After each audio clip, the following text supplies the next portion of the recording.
Bonsoir, bienvenue au Talk Orange Le Figaro. Nous recevons ce soir Hervé Morin, président du Nouveau Centre. Hervé Morin, bonsoir. Bonsoir. Et merci d'être là.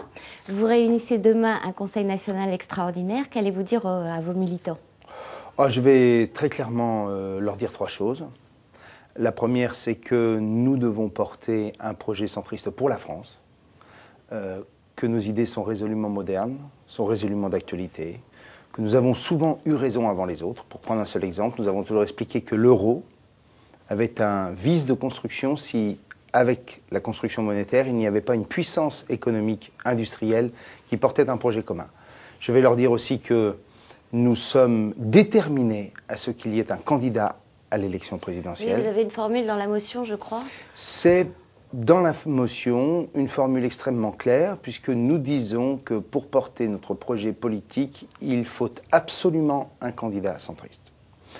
Et d'ailleurs, vous verrez demain un sondage qui paraîtra chez un de vos confrères qui indique que près de 2 Français sur 3, 64% exactement, souhaitent qu'il y ait un candidat centriste indépendant de l'UMP. Et la troisième chose que je dirais, c'est que cela se fera dans le rassemblement, avec un vote des militants à l'automne pour celui qui portera nos couleurs.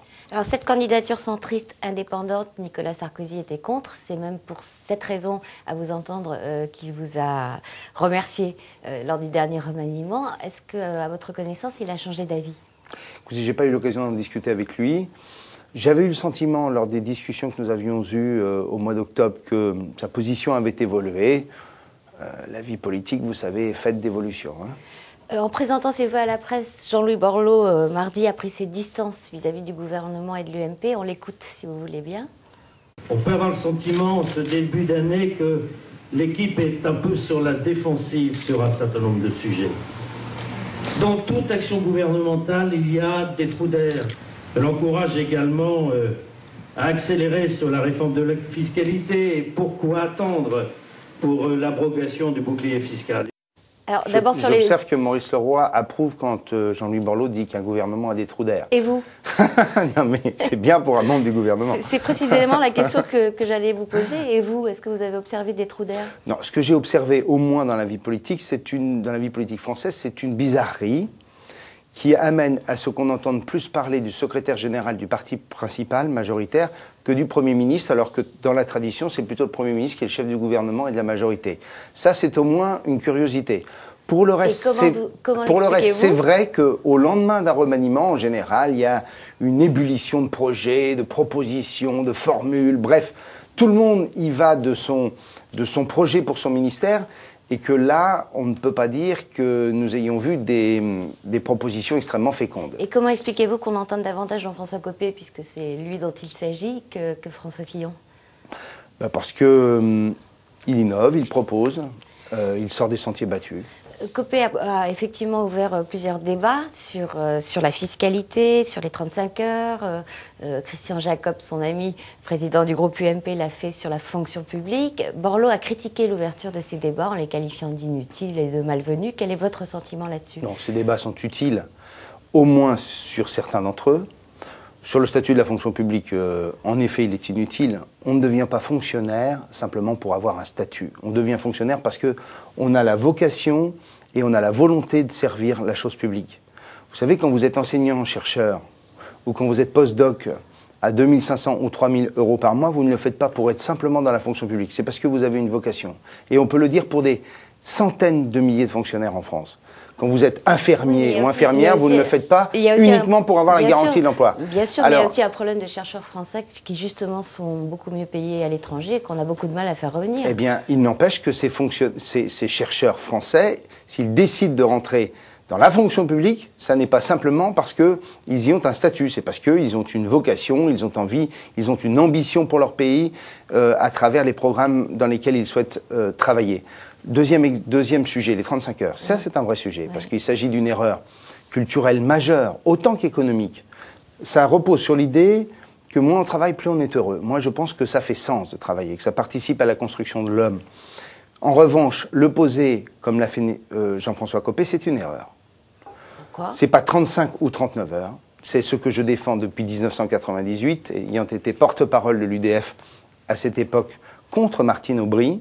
c'est qu'il faut sortir d'une loi générale et absolue. Donc plus de durée légale. Il faut une loi, il faut que le Code du travail fixe ce qu'on appelle les grandes règles d'ordre public, c'est-à-dire les grandes règles de protection, la durée maximale.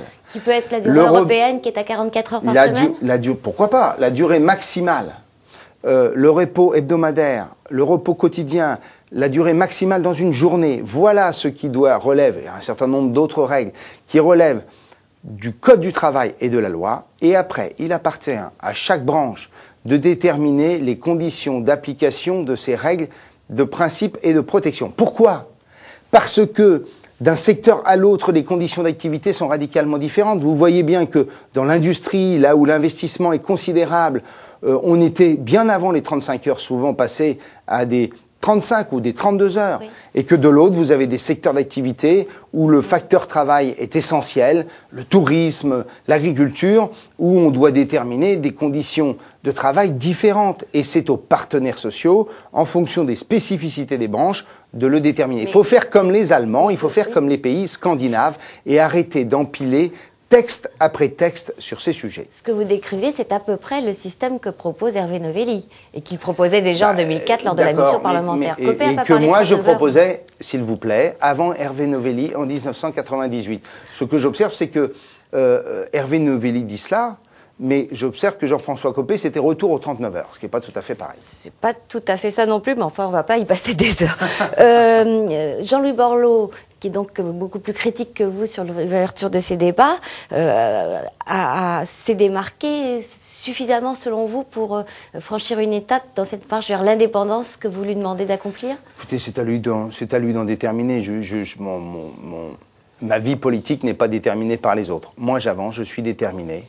Je souhaite qu'il y ait clairement un projet pour la France qui porte nos valeurs.